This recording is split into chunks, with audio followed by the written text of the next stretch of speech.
Recipe കുഞ്ഞിപ്പത്തിലിൻ്റെ ആണ്. ഞങ്ങളുടെ നാട്ടിൽ ഫേമസ് ആയിട്ടുള്ള ഒരു ഐറ്റമാണ് കുഞ്ഞിപ്പത്തിൽ. ഇത് മെയിനായിട്ട് ഉണ്ടാക്കുന്നത് നോമ്പിനാണ്. എല്ലാത്തപ്പോഴും ഉണ്ടാക്കലുണ്ട്, പക്ഷേ മെയിനായിട്ട് നോമ്പിന് തന്നെയാണ് ഇത് ഉണ്ടാവാറുള്ളത്. പിന്നെ ഇതിൽ ബീഫൊക്കെ മിക്സ് ആക്കിയിട്ട് ഉണ്ടാക്കാറുണ്ട്, പക്ഷേ ഞാനിതിൽ പ്ലെയിൻ ആയിട്ടുള്ളതാണ് കാണിക്കുന്നത്. അപ്പോൾ കുഞ്ഞിപ്പത്തിലിൻ്റെ റെസിപ്പി എങ്ങനെയാണെന്നുള്ളത് നോക്കിയാലോ. പിന്നെ വീഡിയോ കണ്ടുകൊണ്ടിരിക്കുന്ന സമയത്ത് നിങ്ങൾക്ക് ഇഷ്ടമാവുകയാണെങ്കിൽ ഒന്ന് ലൈക്ക് ചെയ്ത് സപ്പോർട്ട് ചെയ്യണേ. പിന്നെ നിങ്ങൾ ഇതുവരെ ഈ ചാനൽ സബ്സ്ക്രൈബ് ചെയ്തിട്ടില്ലെങ്കിൽ ഒന്ന് സബ്സ്ക്രൈബ് ചെയ്ത് സപ്പോർട്ട് ചെയ്യണേ. അപ്പോൾ ശരി, നമുക്ക് റെസിപ്പിയിലേക്ക് പോവാം.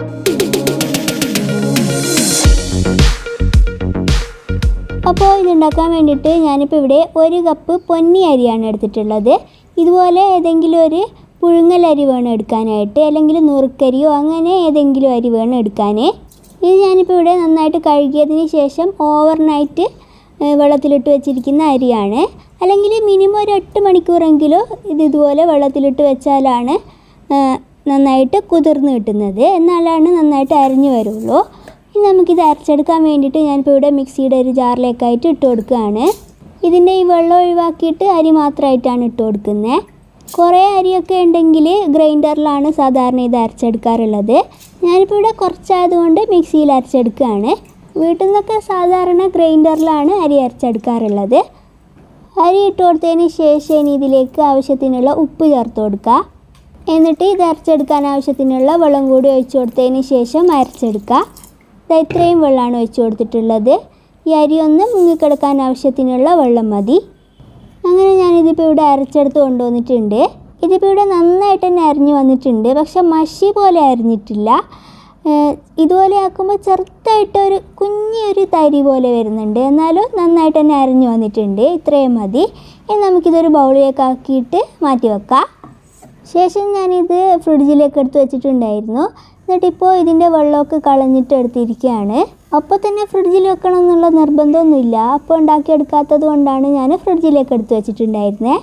ഇത് ഇനി നമുക്ക് പരത്തിയെടുക്കണം. അപ്പോൾ പരത്തിയെടുക്കാൻ പറ്റാത്തതുപോലെ ഇതിൽ വെള്ളം ഉണ്ടെന്നുണ്ടെങ്കിൽ നന്നായിട്ട് ക്ലീൻ ആയിട്ടുള്ള ഒരു തോർത്തിലേക്കോ അല്ലെങ്കിൽ നല്ലൊരു തുണിയിലേക്കോ ഒക്കെ ഇതിട്ട് കൊടുത്തതിന് ശേഷം ഇതിലെ വെള്ളം കളഞ്ഞിട്ട് വേണം എടുക്കാൻ. കുറച്ച് സമയം അരി ആ ഒരു ടവലിലിട്ട് വെക്കുന്ന സമയത്ത് വെള്ളം പോയിട്ട് ആ വെള്ളം അങ്ങ് വലിച്ചെടുത്തോളൂ. അപ്പോൾ കറക്റ്റ് പാകത്തിനായിട്ട് കിട്ടും. അങ്ങനെയാണ് സാധാരണ ചെയ്യാറുള്ളത്. ഇനിയിപ്പോൾ ഇത് പരത്തിയെടുക്കുകയാണ് വേണ്ടത്. അതിന് വേണ്ടിയിട്ട് ഇതുപോലെയുള്ളൊരു വാഴയില എടുത്ത് വെച്ചിട്ടുണ്ട്. വാഴയില നന്നായിട്ട് കഴുകി തുടച്ചെടുത്തിട്ടുള്ള വാഴയിലയാണ്. എന്നിട്ട് നമ്മൾ എടുത്ത് വെച്ചിട്ടുള്ള അരിയിൽ നിന്ന് ഇതുപോലെ കുറച്ചെടുത്തിട്ട് കയ്യിൽ വെച്ചിട്ട് ഒന്ന് ഉരുട്ടിയെടുക്കുക. ഉരുട്ടിയിട്ട് ഈ ഒരു ഷേപ്പിലാക്കിയതിന് ശേഷം ഇതുപോലെ കുറച്ചെടുത്തിട്ട് പരത്തിയെടുക്കുക. ഇതുപോലെ കുറച്ച് വേണം എടുക്കാൻ, ചെറിയ ഷേപ്പിലാക്കിയിട്ട് വേണം എടുക്കാൻ. എന്നിട്ട് ഇതുപോലെ കുറച്ചെടുത്തതിന് ശേഷം വിരൽ വെച്ചിട്ട് ഒന്ന് പ്രസ്സാക്കി കൊടുത്തതിന് ശേഷം ഇലയിലേക്ക് ഇട്ട് കൊടുക്കുക. ഇതുപോലെ തന്നെ ഈ ഒരു അരി ഫുള്ളായിട്ട് ചെയ്തെടുക്കണം. വലുതാക്കിയിട്ട് ചെയ്തെടുക്കരുത്. ഇതുപോലെ ചെറിയ ചെറിയ ഷേപ്പിൽ വേണം ചെയ്യാൻ. ഈ ഒരു വലുപ്പത്തിലേ അരി എടുക്കാൻ പാടുള്ളൂ, എന്നാലാണ് കറക്റ്റ് കിട്ടുന്നത്. ഇത്രയും ചെറുതായിട്ട് ചെയ്യുമ്പോഴാണ് കാണാനും രസം ഉണ്ടാവുക, കഴിക്കുമ്പോഴും രസം ഉണ്ടാവുക. അപ്പോൾ ഇതുപോലെ കുറച്ചായിട്ട് എടുത്തിട്ട് ഫുള്ളായിട്ട് ഇതുപോലെ തന്നെ പരത്തിയെടുക്കുക. ഒരു ഇല നിറഞ്ഞു കഴിഞ്ഞാൽ വേറെ ഇല വെച്ചിട്ട് അതിലേക്കായിട്ട് പരത്തിയെടുത്താൽ മതി. അപ്പോൾ ഈ ഒരു അരി തീരുന്നത് വരെ ഫുള്ളായിട്ട് ഇതുപോലെ തന്നെ പരത്തിയെടുക്കുക. ഇതിപ്പോൾ ഇവിടെ ഒരു ഇല നിറയാനായിട്ടുണ്ട്. ശേഷം ഇനി ഇതുപോലെ തന്നെ വേറൊരു ഇലയിലേക്കും പരത്തിയെടുക്കുക. ഈ ഒരു അളവിൽ ചെയ്യുന്ന സമയത്ത് ഇതിപ്പോൾ 2 ഇലയിലേക്ക് മാത്രമേ ഉണ്ടാവുള്ളൂ. ഇനിയിപ്പോൾ ഇത് വേവിച്ചെടുക്കാൻ വേണ്ടിയിട്ടുള്ള ആവിപ്പാത്രം സ്റ്റൗവിലേക്ക് വെച്ച് കൊടുത്തിട്ടുണ്ടായിരുന്നു. ഇതിൽ കുറച്ച് വെള്ളം ഒഴിച്ചിട്ട് സാധാരണ നമ്മൾ വെക്കുന്നത് പോലെ തന്നെ വെച്ചിരിക്കുകയാണ്. എന്നിട്ട് ചൂടായി വന്നപ്പോൾ ഈ പരത്തിയെടുത്തത് ഇതിൻ്റെ മുകളിലേക്കായിട്ട് വെച്ച് കൊടുക്കുക. ഇനിയിപ്പോൾ ഇതൊരു മീഡിയം ടു ലോ ഫ്ലെയിമിലേക്ക് വെച്ചിട്ട് അടച്ചു വെച്ച് കൊടുക്കുക. എന്നിട്ട് ഒരു 5-6 മിനിറ്റ് കഴിയുന്ന സമയത്ത് അടുത്ത ഇലയിൽ നമ്മൾ പരത്തിയെടുത്തില്ലേ, അത് ഇതിന് മുകളിലേക്കായിട്ട് വെച്ച് കൊടുക്കുക. ഇത് ഫസ്റ്റേ വെച്ച് കൊടുത്തു കഴിഞ്ഞാൽ അടിയിലുള്ളത് ഒരു ഷേപ്പില്ലാത്തതുപോലെ അമർന്നതുപോലെ ആയി പോകും. അതുകൊണ്ടാണ് രണ്ടും ഒരുമിച്ച് അങ്ങ് വെച്ച് കൊടുക്കാത്തത്. ഒരു 5 മിനിറ്റൊക്കെ കഴിയുന്ന സമയത്ത് അടിയിലുള്ളത് ചെറുതായിട്ടൊന്ന് കുക്കായിട്ട് വരും. ആ ഒരു സമയത്ത് നമുക്ക് രണ്ടാമത്തെ ഇലയിൽ പരത്തി വെച്ചത് കൂടി ഇതിന് മുകളിലേക്ക് വെച്ച് കൊടുത്തിട്ട് വീണ്ടും അടച്ചു വെച്ച് കൊടുക്കുക. എന്നിട്ട് ഒരു 15-20 മിനിറ്റ് കഴിയുമ്പോഴേക്ക് ഇത് വെന്ത് കിട്ടും. അങ്ങനെ ഇതിപ്പോൾ ഇവിടെ റെഡിയായി വന്നിട്ടുണ്ട്, കുക്കായി വന്നിട്ടുണ്ട്. ഇനിയിപ്പോൾ ഇതിൻ്റെ ഫ്ലെയിം ഓഫ് ആക്കിയതിന് ശേഷം കുറച്ച് സമയം ഒന്ന് തുറന്ന് വെച്ച് കൊടുക്കുക. എന്നിട്ട് നമുക്ക് ഈ പരത്തിയെടുത്തിട്ടുള്ളത് ഒന്ന് പുറത്തേക്ക് എടുക്കണം. കുറച്ച് സമയം ഒന്ന് കഴിയുമ്പോൾ ഇതിൻ്റെ ആവി ഒന്ന് ചെറുതായിട്ട് മാറും. അപ്പോൾ നമുക്കൊന്ന് പുറത്തേക്ക് എടുക്കാം. നന്നായിട്ട് ചൂടാറാനൊന്നും നിൽക്കണ്ട. ചെറുതായിട്ടൊന്ന് ആ പുക ഒന്ന് മാറിക്കഴിയുന്ന സമയത്ത് തന്നെ ചെറുതായിട്ട് പുക വരുന്നുണ്ട്, എന്നാലും ആവി കയ്യിൽ കൊള്ളാതിരിക്കാൻ വേണ്ടിയിട്ടാണ്. അപ്പോൾ കുറച്ചൊന്ന് ചൂടാറുന്ന സമയത്ത് നമുക്കിത് പുറത്തേക്ക് എടുത്തിട്ട് വേറൊരു പാത്രത്തിലേക്ക് മാറ്റാം. നന്നായിട്ട് ചൂടാറാനൊന്നും നിൽക്കരുത്, ഒരു ചൂടോട് തന്നെ എടുക്കണം. എന്നിട്ട് ഈ ഒരു കുഞ്ഞിപ്പത്തിലിൻ്റെ മുകളിലേക്കായിട്ട് കുറച്ച് വെള്ളം ഒഴിച്ച് കൊടുക്കുക. നോർമൽ വെള്ളമാണ് ഒഴിച്ച് കൊടുക്കുന്നത്. ഇത് കുറച്ചൊന്ന് കട്ടിയതുപോലെയാണ് ഉണ്ടാവുക. ഇതൊക്കെ ഒന്ന് സെപ്പറേറ്റ് ചെയ്തെടുക്കാൻ വേണ്ടിയിട്ടാണ് നമ്മൾ കുറച്ച് വെള്ളം ഒഴിച്ച് കൊടുക്കുന്നത്. ഒരുപാടങ്ങ് വെള്ളം ഒഴിക്കരുത്, കുറച്ച് വെള്ളം മാത്രം ഒഴിച്ച് കൊടുത്താൽ മതി. ഇനിയിപ്പോൾ ഇതൊന്ന് ജസ്റ്റ് ചൂടാറി വരുന്ന സമയം കൊണ്ട് നമുക്ക് ഇതിലേക്ക് വേണ്ടിയിട്ടുള്ള ഒരു അരപ്പ് റെഡിയാക്കി എടുക്കുക. അതിന് വേണ്ടിയിട്ട് ഞാനിപ്പോൾ ഇവിടെ ഒരു മിക്സിയുടെ ചെറിയ ജാർ എടുത്തിട്ട് ഇതിലേക്ക് ഒരു 5 ടേബിൾ സ്പൂണ് തേങ്ങയാണ് ഇട്ട് കൊടുക്കുന്നത്. ശേഷം ഇതിലേക്ക് ഒരു 1/2 ടീസ്പൂണ് പെരുംജീരകം ഇട്ട് കൊടുക്കുക. പിന്നെ ഇതിലേക്ക് ഒരു 1/4 ടീസ്പൂണ് മഞ്ഞൾപ്പൊടി കൂടി ഇട്ട് കൊടുക്കുന്നുണ്ട്. ശേഷം ഇതിനി അരച്ചെടുക്കാൻ ആവശ്യത്തിനുള്ള വെള്ളം കൂടി ഒഴിച്ച് കൊടുത്തതിന് ശേഷം ഇത് അരച്ചെടുത്തിട്ട് കൊണ്ടുവരാം. അങ്ങനെ ഇതിപ്പോൾ ഇവിടെ അരച്ചെടുത്തിട്ടുണ്ട്. നന്നായിട്ട് അരയണമെന്നൊന്നുമില്ല, ചെറുതായിട്ടൊരു തരിയൊക്കെ ഉണ്ടാകുന്നതിൽ കുഴപ്പമൊന്നുമില്ല.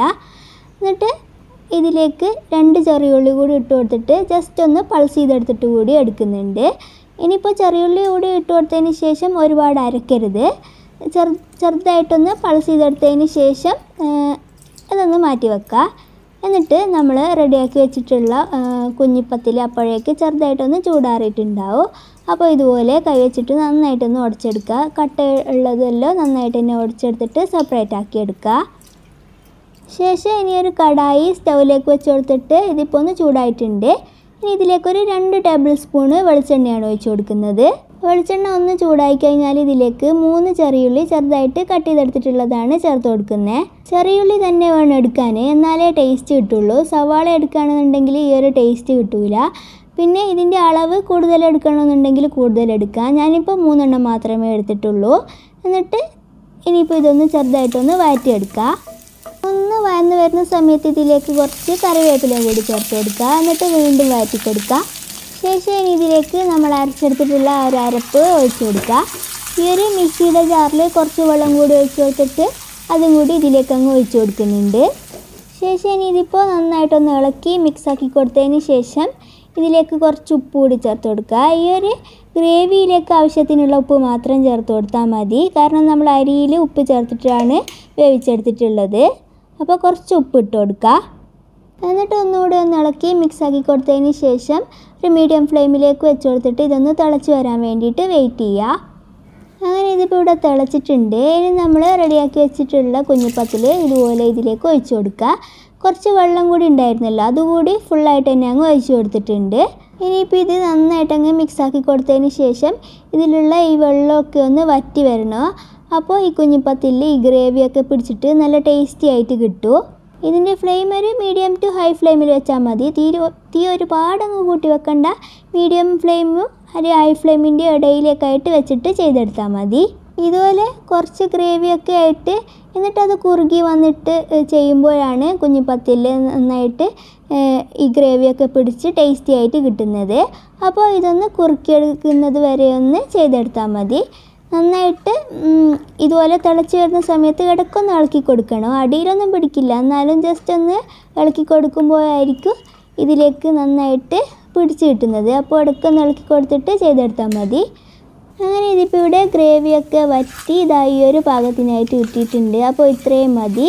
നന്നായിട്ട് ഒന്നുകൂടെ ഒന്നങ്ങ് മിക്സാക്കി കൊടുത്തതിന് ശേഷം നമുക്ക് ഫ്ലെയിം ഓഫ് ആക്കാം. ഇനിയിപ്പോൾ ഇതൊന്ന് ചൂടാറി കഴിയുന്ന സമയത്ത് ഒന്നുകൂടെ ഒന്ന് തിക്കായിട്ട് തന്നെ വരും. അപ്പോൾ ഇത്രയും ആയി കഴിയുമ്പോൾ നമുക്ക് ഫ്ലെയിം ഓഫ് ആക്കിയിട്ട് പുറത്തേക്ക് എടുക്കാം. അങ്ങനെ ഇതിപ്പോൾ കണ്ടില്ലേ, ഗ്രേവിയൊക്കെ നന്നായിട്ട് പിടിച്ച് നല്ല കറക്റ്റ് പാകത്തിനായിട്ട് കിട്ടിയിട്ടുണ്ട്. ഇതിൽ സാധാരണ ബീഫ് കറി ഇതിലേക്ക് ഒഴിച്ചിട്ട് അങ്ങനെ ചെയ്തെടുക്കാറുണ്ട് മിക്സ് ആക്കിയിട്ട്. പക്ഷേ ഞാനിപ്പോൾ പ്ലെയിനായിട്ട് ചെയ്തതേ ഉള്ളൂ. ബീഫ് കൂട്ടി കഴിക്കുമ്പോഴാണ് കൂടുതൽ ടേസ്റ്റി ആയിട്ട് ഉണ്ടാകുന്നത്. ചിക്കൻ കറിയോ അല്ലെങ്കിൽ ഫിഷോ ഒക്കെ എടുക്കുക, പക്ഷേ ഇതിൻ്റെ ഒരു പെർഫെക്റ്റ് ആയിട്ട് ഇതിൻ്റെ ഒരു കോമ്പിനേഷൻ എന്ന് പറയുന്നത് ബീഫ് തന്നെയാണ്. അപ്പോൾ ഇതുപോലെ കുറച്ച് പ്ലേറ്റിലേക്ക് ഇട്ടതിന് ശേഷം ഇതിൻ്റെ മുകളിലേക്ക് കുറച്ച് ബീഫ് കറി കൂടി ഒഴിച്ചിട്ടാണ് ഇത് സെർവ് ചെയ്യുന്നത്. അടിപൊളി ടേസ്റ്റാണ്. നിങ്ങൾ ഇതുപോലെ ഉണ്ടാക്കി നോക്കാറില്ലെങ്കിൽ ഇതുപോലെ ഒന്ന് ഉണ്ടാക്കി നോക്കിക്കോളി, നല്ല അടിപൊളി ടേസ്റ്റാണ്. പിന്നെ ഞങ്ങളുടെ നാട്ടിൽ ഇതൊരു പുതുമയുള്ള ഐറ്റം ഒന്നുമല്ല, പണ്ടേ ഉണ്ടാക്കുന്ന ഒരു ഐറ്റം തന്നെയാണ്. ഇതിൻ്റെ പേര് ഞങ്ങളുടെ നാട്ടിൽ കുഞ്ഞിപ്പത്തിലി എന്നാണ് പറയാറുള്ളത്. നിങ്ങളുടെ നാട്ടിൽ ഇതുണ്ടെങ്കിൽ ഇതിൻ്റെ പേര് എന്താണെന്നുള്ളത് താഴെയുള്ള കമൻറ്റ് ബോക്സിൽ എഴുതാൻ മറക്കല്ലേ. അല്ലാന്നാണെങ്കിൽ നിങ്ങൾ ഇതുപോലെ ഉണ്ടാക്കി നോക്കിയിട്ടില്ല എങ്കിൽ ഒന്ന് ഉണ്ടാക്കി നോക്കിയിട്ട് നിങ്ങളുടെ അഭിപ്രായങ്ങൾ താഴെയുള്ള കമൻറ്റ് ബോക്സിൽ അറിയിക്കാൻ മറക്കല്ലേ. പിന്നെ ഈ വീഡിയോ നിങ്ങൾക്ക് ഇഷ്ടമായിട്ടുണ്ടെങ്കിൽ ലൈക്ക് ചെയ്യാനും പിന്നെ നിങ്ങളുടെ ഫ്രണ്ട്സിനും ഫാമിലിക്കൊക്കെ ഒന്ന് ഷെയർ ചെയ്ത് കൊടുക്കാനും കൂടി മറക്കല്ലേ. പിന്നെ നിങ്ങൾ ഇതുവരെ ഈ ചാനൽ സബ്സ്ക്രൈബ് ചെയ്തിട്ടില്ല എങ്കിൽ അവിടെ കാണുന്ന ചുവന്ന സബ്സ്ക്രൈബ് ബട്ടൺ ക്ലിക്ക് ചെയ്തിട്ട് ഒന്ന് സബ്സ്ക്രൈബ് ചെയ്യണേ. സബ്സ്ക്രൈബ് ചെയ്യുമ്പോൾ അതിൻ്റെ കൂടെ ഒരു ചെറിയ ബെല്ലൈക്കൺ കൂടെ ഉണ്ട്, അതിൽ കൂടി ക്ലിക്ക് ചെയ്തിട്ട് അവിടെ വരുന്ന ഓപ്ഷനിൽ ഓൾ വേണേ ക്ലിക്ക് ചെയ്യാൻ. എന്നാലേ ഞാൻ നെക്സ്റ്റ് വീഡിയോ ഇടുന്ന സമയത്ത് നിങ്ങൾക്ക് നോട്ടിഫിക്കേഷൻ കിട്ടുള്ളൂ. അപ്പോൾ ശരി, വേറൊരു നല്ല വീഡിയോ ആയിട്ട് കാണാം. ബൈ. Thank you.